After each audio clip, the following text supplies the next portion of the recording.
So, Leah, I think we could get started. Thank you. So, good morning, everyone.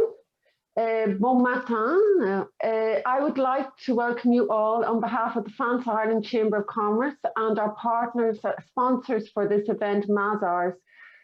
We have had a great show of interest in the event today, and we're here to celebrate International Women's Day, and the topic being Choose to Challenge. And we will discuss women in leadership and how we can achieve an equal future in a COVID environment.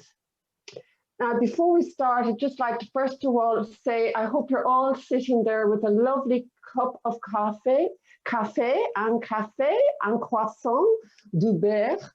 I'm so sorry we cannot be providing this to all of you this morning, but I do hope you have a chance to enjoy a good coffee and a croissant sometime today, because we all deserve it.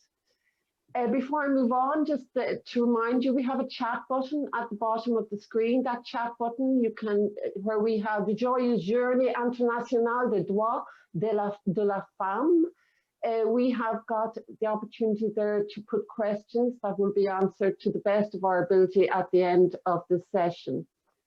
So before we introduce our special guest speakers today, I'd like to first of all welcome our moderator. So Mark, you're very welcome.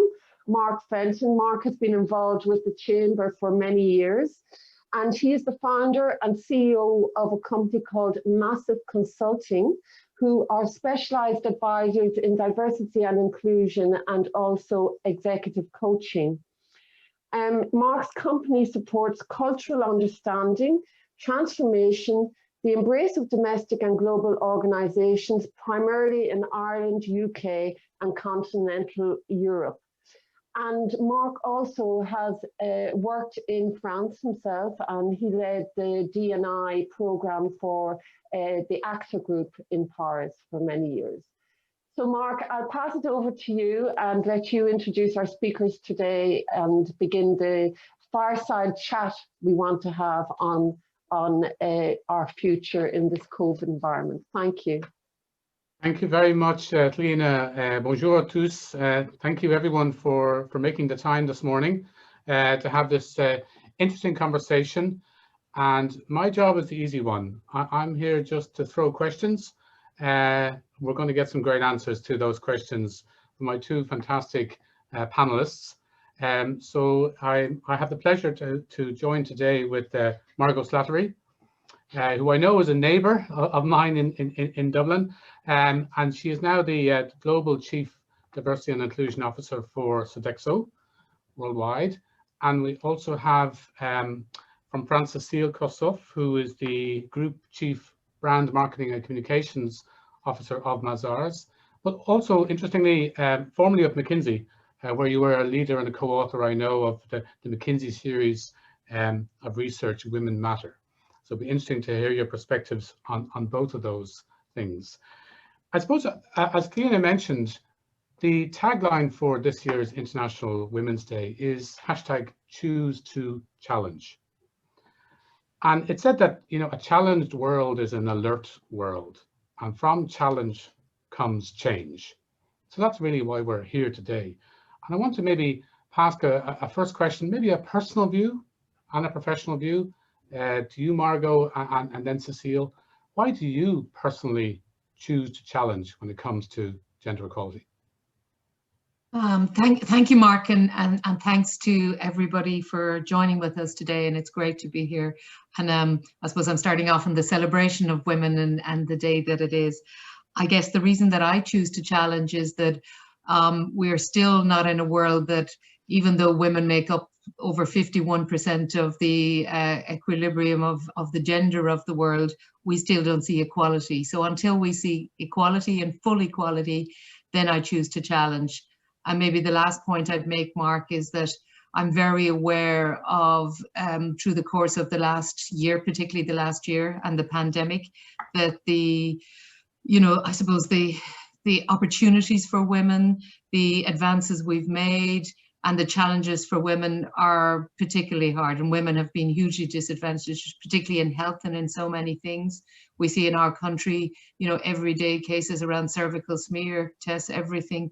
So I choose to challenge the status quo, and I choose to challenge that things could be better. Thank you.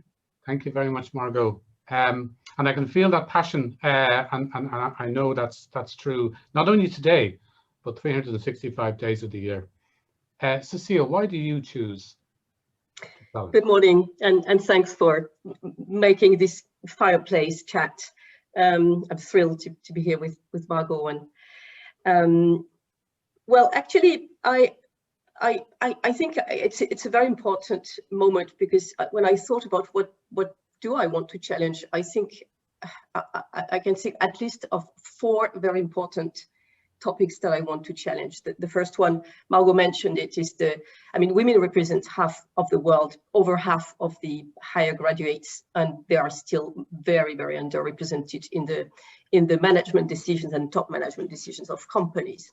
In the CAC 40, just take a few numbers. CAC 40, SBF 120, women only represent 22% of the executive committees, and CEOs remain male. Mainly. I also want to challenge also a debate that is maybe sometimes too often on equality, and I'd love to talk more about fairness and meritocracy, because quite frankly, having a fair representation of the world around the table is very important, and definitely a first step. But I think for me, the challenge is really inclusiveness. It's you know, really being able to value and welcome and value others' perspective. And finally, I know we're going to talk about this, but I would like to challenge cultures of violence which remain pretty much in our world.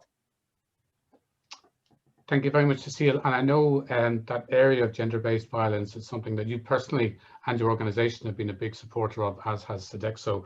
And I'm going to get your views on that in a few minutes, because that's a key area. But maybe it's impossible to avoid the P word, Margot, and you used it, pandemic, because this is the world that we're all living in, men and women. And you make the point, Margot, that you know, this world of COVID, and it's depressing to think, but we're in our 2nd year of this pandemic, and how the impact may be disproportionate, women to men in society, in the workplace, and so on. Because I remember at the start when this all happened and we all switched to, you know, flexible and remote working, and everyone was saying, isn't this great, because it's going to be a level playing field. People will have access, it will support working parents, which could, you know, you argue is more supporting women with caring responsibilities, because they take the majority of that. But perhaps that viewpoint, or that rosy view of the positive nature of some of the shift in COVID has changed over the more recent months, when we see that there is a growing diversity of opportunity and of access between women and men. Would you agree with that, Margot? And where do you see that happening? Yeah, I think it's a great question, because Mark, and sorry, excuse me, you've brought up a couple of points there. I mean, exactly to that effect, we've been for a long time trying to have a conversation about flexible working. And for most organizations, the reality was that we weren't really shifting and moving fast enough. So obviously, almost overnight, that flipped and changed. And I think, you know, those of us who had been, and many of us here had been campaigning for that, we're kind of going, okay, that's been the mindset change. That's great. The difficulty and the challenge really is that in organizations generally, etc., and in the world, the pandemic has meant that, you know, everything else that stabilized and held things together has fallen away. So for people, for instance, who are stay-at-home parents, for both women and men, this has meant that over this past year, for huge amounts of time, and up for the last 2-3 months here, you know, children have not been in school. People who might have been in a care situation have not been in a care situation. There have been a huge amount of challenges to people being able to do their work in that flexible way.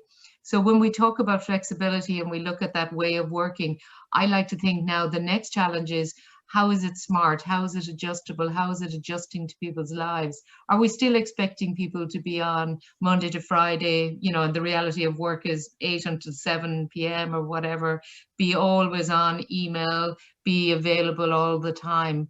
And I think that what we've seen in organizations is that people are saying, I really can't do that right now. I'm seeing colleagues who, you know, put up a note saying, you know, I'm working flexible hours, I won't be on from 2 until 4 or whatever, or I'm home parenting at the moment. So I think that flexible working has had a real challenge. I think the great thing is that our organizations are listening to that. And when we return to perhaps traveling or physically being in the workplace, because work hasn't stopped, then we'll need to think about how do we still accommodate that? How do we continue to be thinking and be innovative about that as we go forward? So sorry, Mark, I've slightly gone off the point. But I think, you know, it's a challenge to keep thinking and imagining it and to reinventing how it actually will be. Yeah, no, not off the point at all. I mean, I think that's key, that the impact, the flexibility, the two sides of flexibility. And this, I know the Irish government released a paper recently around giving employees the right to disconnect. You know, we started in this sort of, we wanted right to connect and we wanted accessibility and availability of technology. Now we've got it. We don't want it because it can be too much from 8 till 7 during the day. So there's definitely that challenge in the workplace.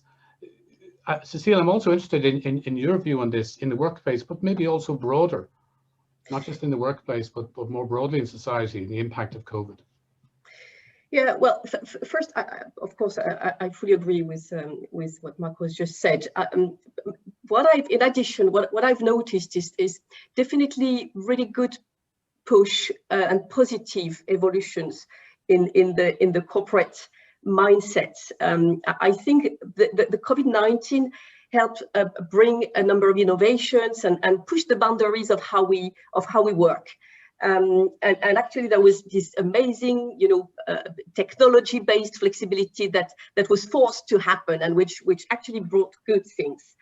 I think, in particular, what the good things it has brought into the mindset is that it changed how managers, in general, I think about performance, you know, and decorrelating definitely individual performance and contributions to actual physical presence, which was in my view, it's quite a step, and it's a step that will potentially remain. And so we're looking more at the contributions, the results, because managers do not have control of like the full agenda and the full day. So that was good. I think what we also see as very positive, I mean, I did experience this a lot in Mazars, in the Mazars world. Many men with their kids on their knees and in video conferences. And that's great, because I think it's definitely also very good to change the mindsets, right? It's not just women. Now, of course, we should not underestimate also the kind of backlash, and we've seen that the economic crisis has impacted harder women. We know that there has been researches. The European Parliament recently, you know, discussed and voted a text to really help more women, and I guess there are also, you know, all this return to the new not normal world, but what is going to be the impact of having had women more, you know, supporting the double or triple burden that the home office, home working has generated? Because we know that even if men contributed a fair share to that, and more than usually, women still had to support more of the double, triple burden. So how is the new, you know, back to post-COVID area going to, I mean, are we going to see women back at work as much as we hope? That's the question mark I have. And what is the answer? We don't know yet, but do you think that there could be a fundamental change because of that? I think it takes a long time to create a balanced economic world. We are not yet there. participation of women at work is still lower than those of men. You know, flexibility is much more embraced by women. The European Parliament is actually trying to put incentives to encourage men to also use flexibility, you know, arrangements and so on. We need to make sure that women can continue, we can continue to grow the contributions of women into the economic world and participation to the work and to the leading positions. I'm not sure I am optimist, but I think it's something we need to look at carefully. And if I might add to Cecile's view, I think the opportunity as well, Mark, is that if we look about the whole conversation that's happening now about ESG and you know how women will contribute, I think when we look at environmental, social governance, then women have a big part to play in that, particularly because we understand the environment. I mean, who are the, if you for instance give out in the world, and particularly in the developing world, if you give a sum of money to a woman, she invested in education and back into the community, and you see that it benefits the wider world. So women have a very big part to play in that, and to be a force for good. So it's if corporations can take that and find that nugget and then reinvest it, I think that's a great opportunity. If funds can be supportive of that. And then I think for all our workplaces to look at everything we do, particularly around finance and investment, and finding different ways and different more innovative ideas around how we invest. I think those are opportunities too. Yeah, there's some interesting research around women and female entrepreneurs, and a shockingly low percentage of venture capital funding, for example, goes to women businesses, but the return on equity for those venture capitalists who invest in women is more than double that of men. Exactly. And so, you know, the business case is there, never mind the equality, moral, societal case. Both those cases definitely do exist. And you mentioned, Cecile, that you know, men into this argument, and I will get to that point because I think it's important. Maybe as a man, you know, what can I do? Can I do more? How can I get involved in this? Is this my debate as much as women's debate? And we'll get to that point in a minute. But I did want to return to a more darker point that you mentioned at the very start, Cecile, and thank you, Susan Jane, who made a comment on chat. That she wanted to thank you for raising the issue of gender-based violence as a topic, which we'll now talk about. And feel free to add in more questions on the chat, because we'll get to them in 20 minutes or so when we finish this quick chat. So gender-based violence, I mean, it's something that has been around for forever, and it's something that I don't think is talked about enough in general. And I don't think it's talked about enough, certainly when we have corporate to corporate type conversations. And what do you think, Cecile, you know, has happened? You know, is COVID having an even worse impact in this serious issue?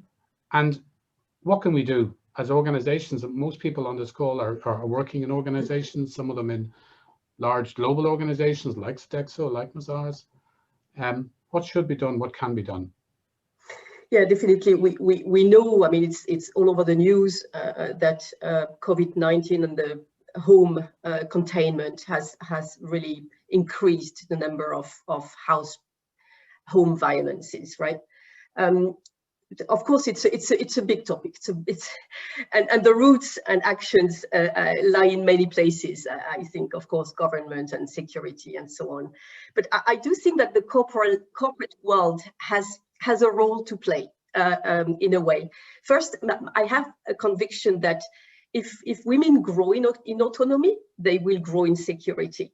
You know, so by having more women participating to the workforce, being non-dependent, you know, we will also probably increase their ability to run away, right? So for me, the economic security goes with the physical security. The second thing is that by empowering more women in the leadership positions, in the decision making, positions in corporations or politics, obviously we will also change the perceptions and the mindsets. I mean, it's a question of culture. Violence is a question of society, but it's also a question of culture. It creates different perceptions. We see that, you know, we can welcome different styles and rebalance the power. And I think it's very important. And finally, in our corporate cultures, I think there are also simple things that we need to make sure we address. I mean, in some areas, you still have some level of corporate violence, you know, and violence is not always visible, right? So we need to make sure that everyone in companies feel that they have an obligation to dissent, to stand up, to stay firm, and refuse what is unacceptable, you know, whether it's moral harassment, you know, other types of harassment, or just simply brutal and violent management styles. And I think in corporations, we have to do a better job to lead with generosity and to make it probably a top standard for leadership appraisal. And just furthermore, because I know that you yourself have been, you know, a passionate advocate for this and talking about this, and Mazars too. So can you give any specific examples of what you've been involved in that you think can make a difference at the corporate level? I think I think if you set typically the what we value as a company, and in the what you value, the leadership styles, the leadership behaviors that you value include what we feel is good, and which is like caring meritocracy, caring management, and so on. All those attributes have to be part of the company value, and it's not just talking but walking the talk. So code of conduct. I mean, at Mazars, it's always been something very, very much at the heart of the foundations of our firm, but it's something that we reassess every day, every you know, in all the things we do. Recently, we relaunched our brand identity and developed and reaffirmed our purpose and our brand values, and caring is pretty much at the heart of it. But it has to be really embedded in everything you do. And so training on code of conduct, making sure you build also you know, a caring leadership with interviews of people who, you know, in a regular basis, not just for assessment or appraisals. You have to build this into the culture, and there are so many things you can do. Yeah, and as you say, it's not just a word on a value statement. It's not just a poster. It can't be. It can't be. Can't be, yeah. And your phrase, violence is not always visible, I think is a very good phrase. Rose Keeley has just made a very interesting comment. She says that, you know, coercive control is almost as bad as violence, plus emotionally and physically damaging. Margot, what's your view on this tough topic? I'm a very strong advocate for talking about this. I got involved a number of years ago, Mark. It was something that I kind of was asked to get involved in with an organization called Safe Ireland. And I went along to one of their conferences, and it was probably one of those moments, you know, that just totally sort of changes your mind. And it wasn't that I wasn't supportive. I was always a supporter of women who had coercive control and gender violence, but it really sort of made me think deeper and just see how sort of, you know, how deeply embedded this is in our society. I think Ireland and probably France, but certainly speaking as an Irish woman, it's been systematic in our society and in business. We see even, you know, over the past couple of days, how certain kind of behaviors lead people to wrongdoing in business. I was really determined when I took this role in Sodexo to make gender violence a topic we discussed. So last year for International Day of Gender Violence, we had a campaign across the whole of the world. And it was really fantastic from a point of view of, we got all our senior execs and people at all leadership levels talking about this, posting, finding out. We had conversations, we had webinars, etc. So really challenging what people thought. And listen, it's a very much a workplace discussion, because if people are suffering this kind of violence, then they're not attending work, or if they're attending work, they're not able to be participative, and their ability to advance in an organization is often damaged as well. So we think it's a really serious conversation to be had. And maybe the last thing I would say, because I could talk all day about this, but you know, it's not going away. It's something we need to keep this conversation up. But you know, organizations can also play a part in changing things going forward. So one of the things we've just launched globally with our healthcare business, because we provide services to a huge amount of healthcare institutions across the world, is we're actually looking about creating a safe space in the buildings and the facilities that we manage, so people can come in. And you may have seen it in pubs and restaurants about a year or 2 years ago, where you could come in and just say a name or say a word and it was a safe word. So we're looking at building that safe code, that when you come into one of our healthcare places, that we can help somebody find the right support. So we're not going to be able to magic everything away, but we can provide that access to information, and that's the most important, and that we're continuing to have this conversation. Thank you, Mark. Sorry, I've probably, I'm very passionate about this. No, well, I mean, and you know, I would happily have a full hour conversation on this topic because it's absolutely essential. But just to take it up a level again, we mentioned earlier, I think Cecilia were talking about how we need to not necessarily focus just on numbers and gender equality and diversity metrics, but really it's not the people you have, or what you do with them and how they are included, how we interact together. So this idea about inclusion being perhaps a bigger, a more important issue than diversity in of itself. Would that be your view, Cecile? Yeah, of course, you have to have the numbers, because then it's about what are the dominant quote unquote codes, right? And the point is, it's less about men or women or gender. It's about building a culture of open mindsets, where basically every talent is welcome to express his or her view, and where performance is welcome to come in many forms and styles, and from various kind of genders and various ethnical backgrounds and various, you know, areas and cultures. The issue is the one of one dominant model and codes, and so it's less about genders, it's less about men or women, it's less about numbers, it's more about creating diversity around the table. You create this by putting the numbers, the balanced numbers, of course, because if you have a big you know, dominant group and just a few different people, it will take ages to change the culture. So you have to balance, but it's not enough. The real challenge is going to be to have the numbers and the diversity around the table, but all together learn to listen to different point of views. I mean, to challenge our own orthodoxies. It's really what I think it's going to change the game. Thank you. Margot, did you have anything else to add on that? No, I mean, I think like Cecile, I think the numbers are important, because we obviously as organizations need to show progress, and you know, if we're not showing progress, then we have to challenge how we're doing things. But I think the numbers on their own can be just, you know, they can kind of, how does one say, they can cause a cloud. We must change the cultural interpretation and the conversation very first.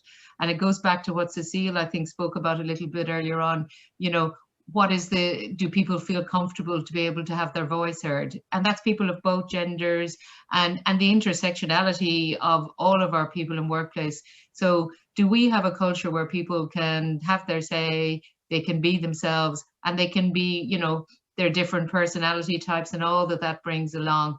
And then maybe the other point I'd make around this is that I think it's about leaders showing real leadership in challenging the status quo, particularly when it comes to pipeline and high potential and promotion, etc. That's where, you know, I think this is where the rubber meets the road in this whole discussion.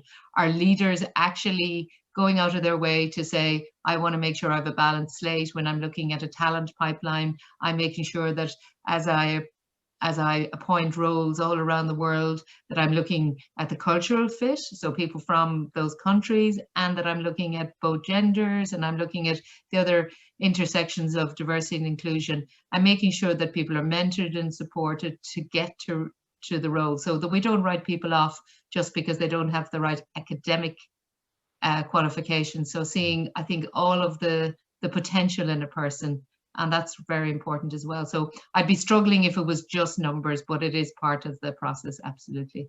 And maybe the last part I'd mention is in Sodexo, we have, we set some targets. So, it's not quotas, but we set a target of 40% in our group senior exec and leadership by 2025. And I'm very proud to say that in our top 200, we've achieved that this year. And we're at 36% in our top 1600. So you do need something that people are going to work toward, and you need to show progress, because then we continue to invest in it. Yeah, and you mentioned leaders in both genders, and you're obviously both women at the top of your large global organizations. But at the top of large global organizations are also people who look like me.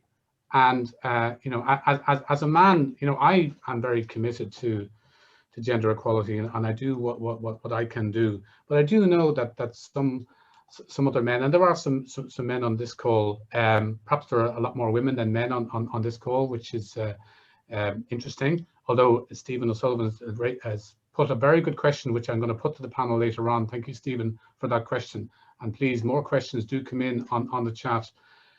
But some men I speak to feel that gender equality, yeah, it's an issue for women, and it's a women's issue, and it's an issue that women are talking about and need to solve, and that they either feel it's not their issue, or they want to get involved, but there are women's groups and organizations, and they feel maybe that they're not connected into those organizations. And I know you're putting your head in your hands, but you may have heard this in your workplace. So what is it that we need to do as men to play that role as much as a partnership role on gender equality that we're not doing so far? Or what can organizations do to encourage more men to get active in this space? If it's okay with Cécile, just to come in and then to allow space for Cécile. I guess, first of all, my first response is, by the very nature of the discussion, even when we talk these days, we talk about gender and not just about female things. To me, it's not a female issue. It's a human issue. 51% of the world is made up of women and men. So and allow for people who are non-binary, but we're pretty even, Stephen. So it's that very fact that this is the world we live in. And I'm a big fan of something that, I don't know if you know, an organization called Catalyst, that they propose to, is the idea of men advocating real change for women. So a little bit like, people, when it's been around race, we need our allies to stand up. So we need people who are advocates. And when you want people who are going to call out something and change the culture and the behaviors, it must be us all. It can't be just one. And I don't believe men should do this because they're fathers or because they're married and they have a wife and suddenly they've seen this. This should be just a human rights issue that everybody wants to make for a better world.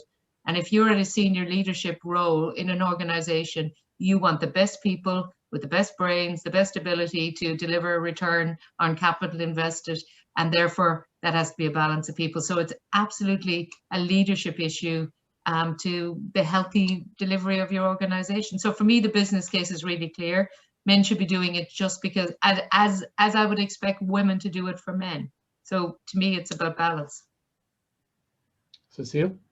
Yeah, I totally agree. I mean, I don't think it's about, it's a female issue. It's about changing how we work. It's about changing the environment, the way we work, changing how we think about performance.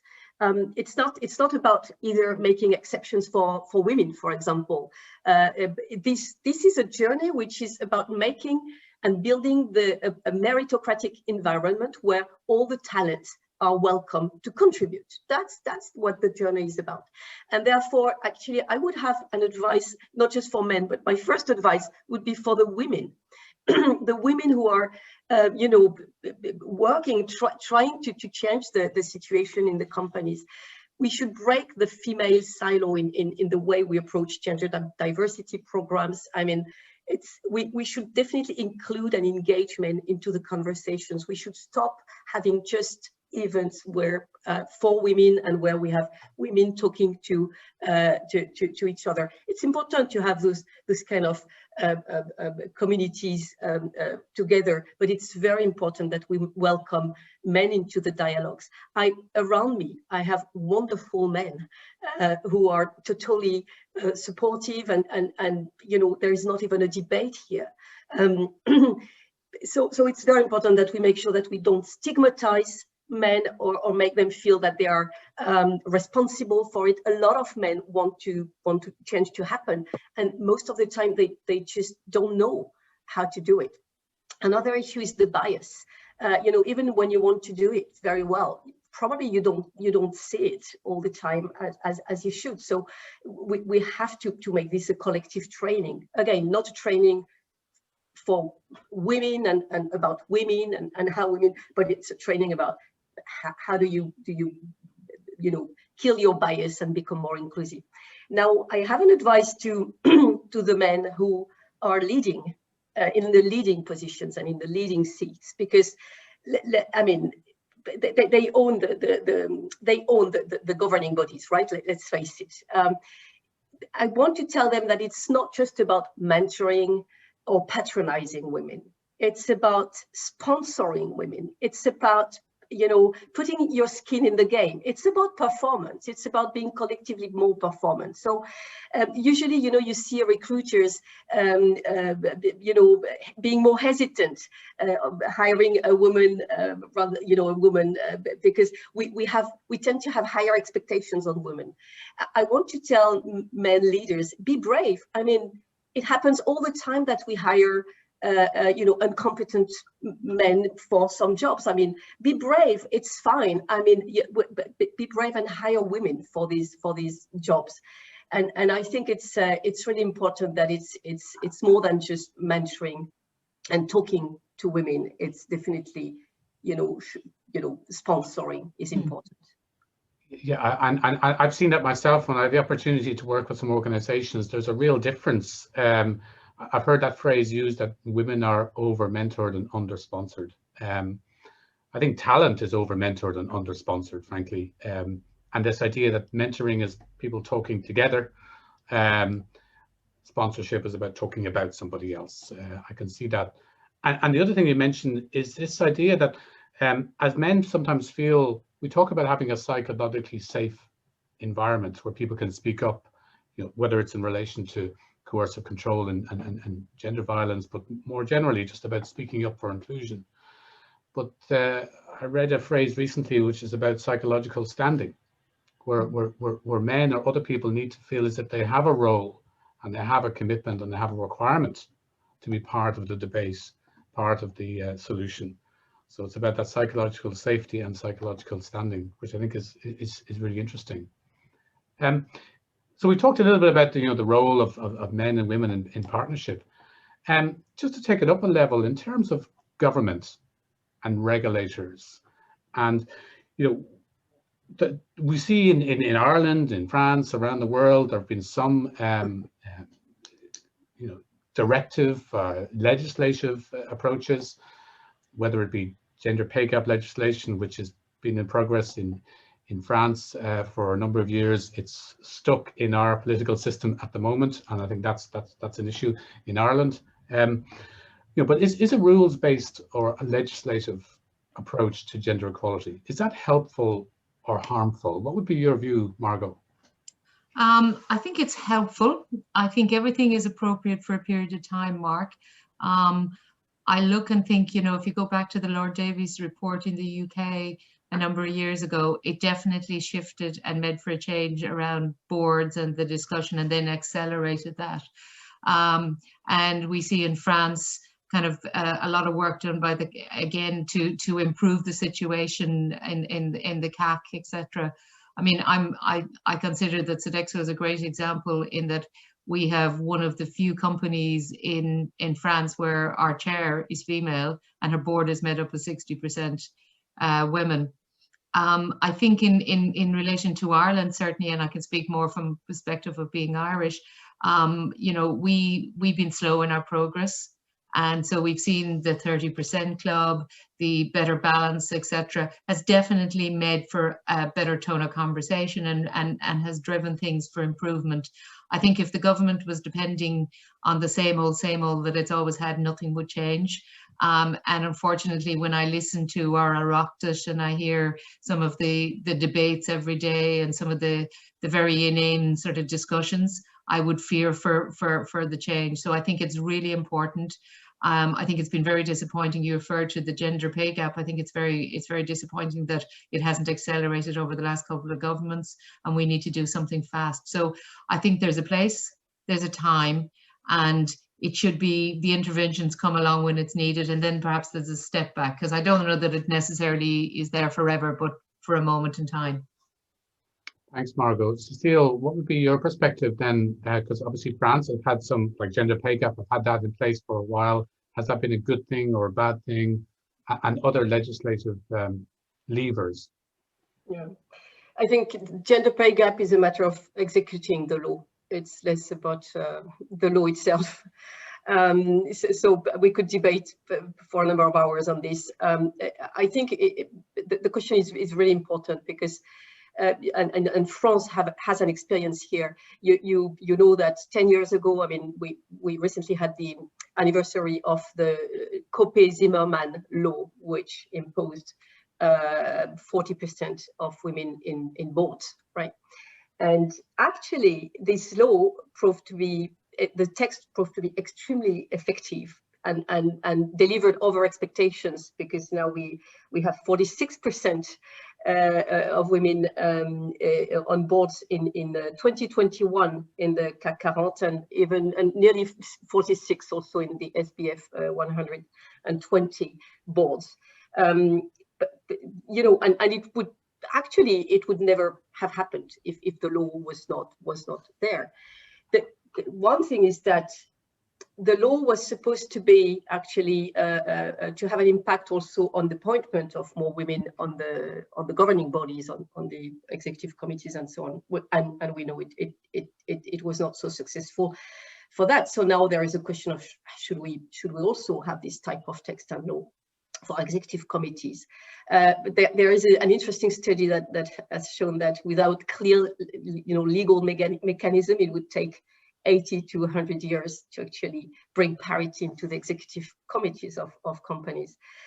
No one likes constraints, right? But let's face it, if you don't put objectives, if you don't set expectations, if you don't put some legal constraints, things are not happening. I mean, I've been writing on these topics now for 15 years, and things have been progressing, but not at the level as they should. I think that there is this kind of anxiety and sensitivity about quotas, right? People sometimes we hear that quota is against meritocracy, and I want to dispel that myth, because today the step is higher for women for many reasons. So I think we do have to have some kind of formal mechanisms that just whistle that we have to start making change happen. It's not to sanction anyone at the beginning. It's just to make sure that everyone starts to put in place the processes that are going to be gender neutral, that are going to equalize the environment, so that women have the same opportunities of chances than men, which is today not the case. Unfortunately, I think that in companies we have to set very clear targets, and probably setting government mechanisms are also extremely important.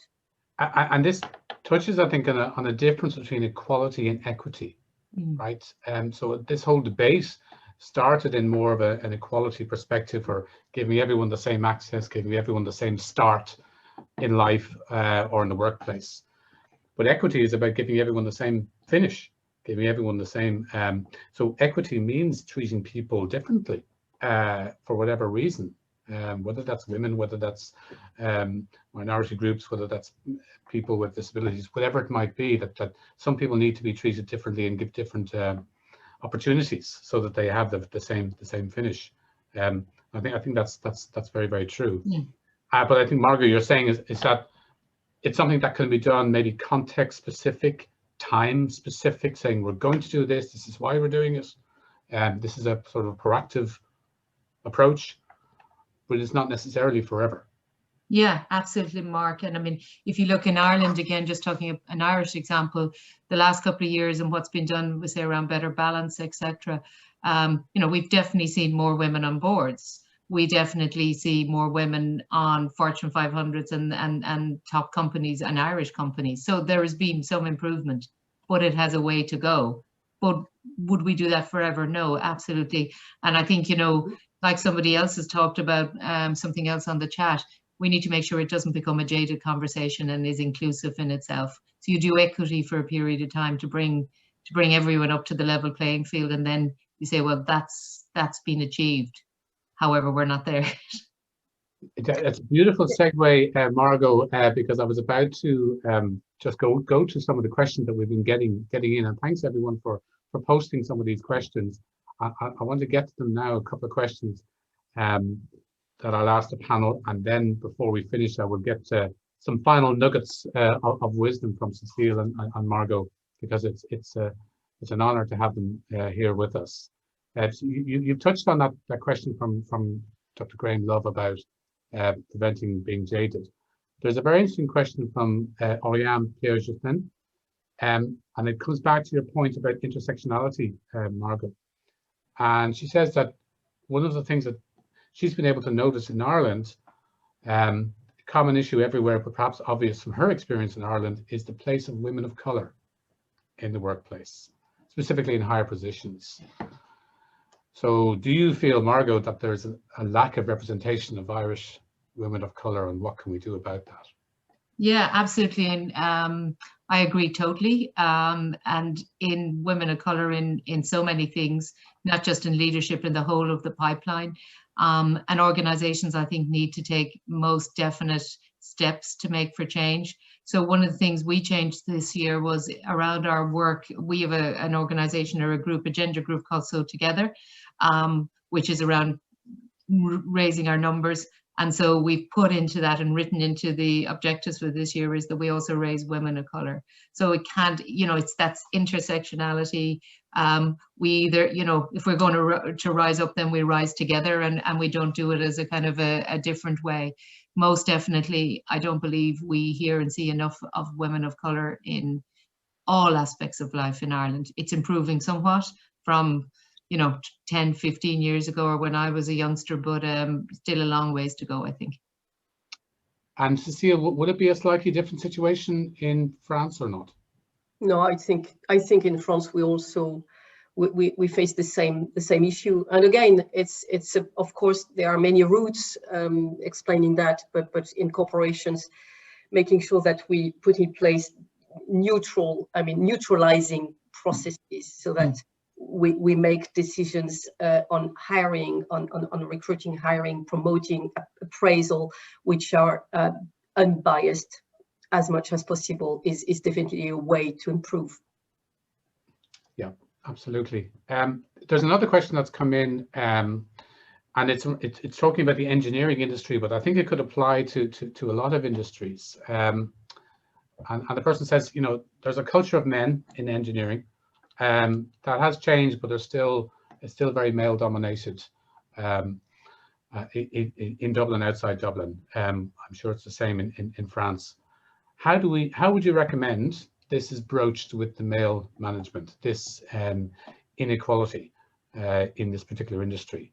This person is how do you get recognized as a valued employee?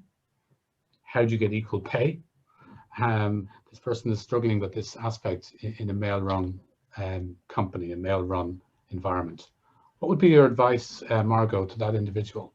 So I think this is an ongoing discussion in my world, in facilities management.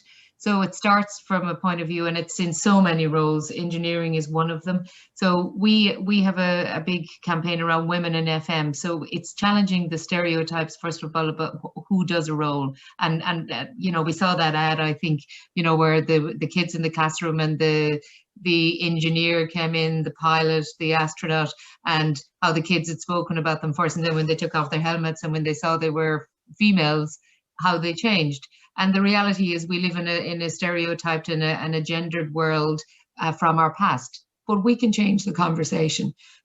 So I think it's working with all the professional bodies to change that conversation, education, and then challenging the job. And it goes back to how we have bias in the job. So when we are advertising the job, making sure that it's gender neutral language, all those kind of things. And bit by bit, as we get more and more role models, we'll begin to change that. ESB in Ireland has been a great example. Loads of women in apprenticeship now, and a real change about something that was so traditional. So I think bit by bit, Mark. And Cécile, what would be your view? Of course, I mean, I fully agree with Margot. I think it starts from the very, very beginning, you know, parents and how parents project models, stereotypes on you as a girl or as a boy. Then I think a very important area to address is education and the engineer schools themselves. It's all about the pipeline. You know, if you don't grow your pipeline at the entry level, then how do you want to grow it stage by stage? So you have to make sure that, I mean, we have to work and do work with engineers schools to bring more women into those education levels, and then hiring, recruiting processes. I mean, behind the curtains type of recruitment are proved to be extremely effective in other industries. You know, or just making sure that when you have an evaluator or a recruiter, you have actually two evaluators and two recruiters. One is a man, one is a woman, and you can also, you know, apply it to other types of you know, discriminations or unconscious bias. My view is that putting in, if you just tell people, if you you know, that it's not fair, that we need to be careful, unconscious bias are by design unconscious. So there is this common perception that, you know, we will change the behaviors because we will change the mindsets of the people, because we will tell them what to do, and that's wrong, we should do differently. But actually we've seen that a lot of the behaviors, a lot of the mindsets are changed because you change the behaviors. So put in place the processes that will actually change the behavior, the how we recruit, the how we promote, the how we make the choices, and then you'll see that the mindsets will actually change as well. So we should rethink the whole, you know, cycle. So it's process change, behavior change, mindset change. A bit like inclusion creates the environment for diversity, and invites diversity. I like that. I want to come back to a question that Stephen O'Sullivan posted earlier on, more in relation to workplace behaviours and you know, significant issues in workplace behaviours.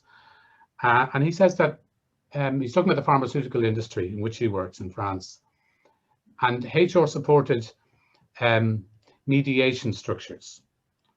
He finds it can be very effective in handling issues of sexual harassment or brutal management techniques, discrimination about women. What's your view on mediation structures, whether they be formal HR structures or informal structures? Is that something that in place in Sodexo, Margot, you can mention? Yeah, I mean, it's in I think most organizations for a wide variety of things. I think mediation in itself is a very good process in everything in life, you know, from a divorce right through to settling a difficulty. I'm not a HR specialist, so I you know, mediation is not an area I've spent a lot of time on, but I think it serves a purpose and at a time. And certainly, you know, rather than come down on somebody and somebody lose their job, or, you know, there are often ways to come to change. And I think the best approach is often to work with people and to work for change.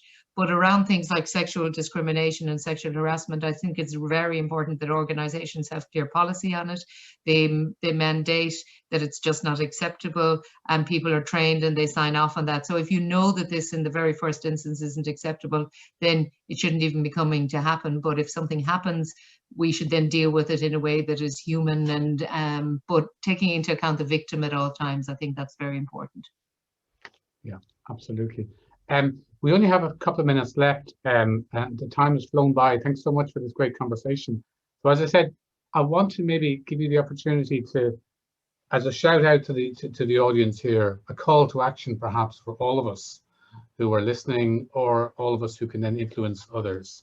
You know, what is your one or two call to action that you think is important for us to take away? I'll start with Cécile. Yes, so I think that, you know, it's really great to have all those women's leadership trainings and to make sure that we work with women and on women to help them, you know, strive and learn to accommodate the environment. But my true conviction is, and my motto is basically like, we should rather like stop putting too much time fixing women, and let's put much more time and professional effective processes to fix the place. And we need to make this shift, and it's for me a huge call to action, because the change is not going to happen just because, you know, we're doing a few or even many different activities. It's not happening because we're having like women's you know, discussions and women's events and women's trainings. It's not happening like that. It's a systemic approach, and again, it's making sure that we build a place where basically everyone is going to feel welcome to contribute, and it's about making a world better for everyone, and it's about changing the environment, and accepting different styles and different, you know, ways to actually perform and contribute. So less fixing women, more fixing the environment. I love that. Thank you so much, Cécile. And Margot? Yeah, I so agree with Cécile. I've often thought, you know, it's about the place rather than trying to fix the people in it, and she says it beautifully. For me, I think I will stick to something that I've always said is, you need to be the change you want to see. Organizations need to be the change, and if you don't see it, it doesn't actually happen. So around representation of women of color, women in all the different traditional, probably stereotyped male roles, we need to see that change actually happen. And our next generations coming through, unless they actually see people in these roles, then they don't believe it. So all the CEOs in the world and all the organizations can stand up and say lovely things today, but if they don't do something, if they don't be the change that they want to see, then it really means very little, I think. So my choose to challenge on that one is, you know, make it happen. Yeah, let's stop talking and start walking. Yes.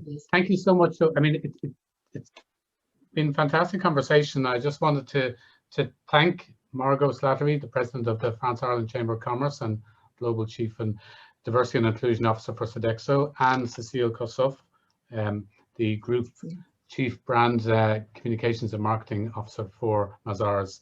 Thank you so much both for that. I'm going to hand you back to Cliona. Thanks again. Thanks, Mark. Thank you very much. So everyone, thank you so much for this fantastic conversation. Can you hear me okay? Yes? Okay, good. So look, Mazars, first of all, I know Sonia Boyce is with us today and Sandra Farrell. Thank you to both of them for instigating this event and approaching me to do something to celebrate International Women's Day, and we really appreciate that. Mazars is one of the patron organisations of the Chamber, and we were delighted to have this opportunity, and also to have Margot with us as president of the Chamber, and also Cécile from France, giving us also a French perspective on it, which is this is what we're all about, Ireland and France what is happening, what are the difference, what can we learn from each other. Mark, a big thank you as moderator. Of course, you did fantastic. Well done. Leah in the background, who's hiding behind a logo, who has done all the technical work for this. And just to let you know, we have this recorded and we hopefully will have this up and out to you over the next 24 hours. Happy International Women's Day. Let's all leave with choose to challenge on our minds. Thank you. Merci beaucoup et bonne journée. Thank you very much. Well done. Thank you. Bye-bye. Bye-bye. Bye, Margot. Thank you very much, everybody. Thanks, Cécile. Thank you. Thanks. Bonne journée. Bonne journée. Merci. À toi aussi.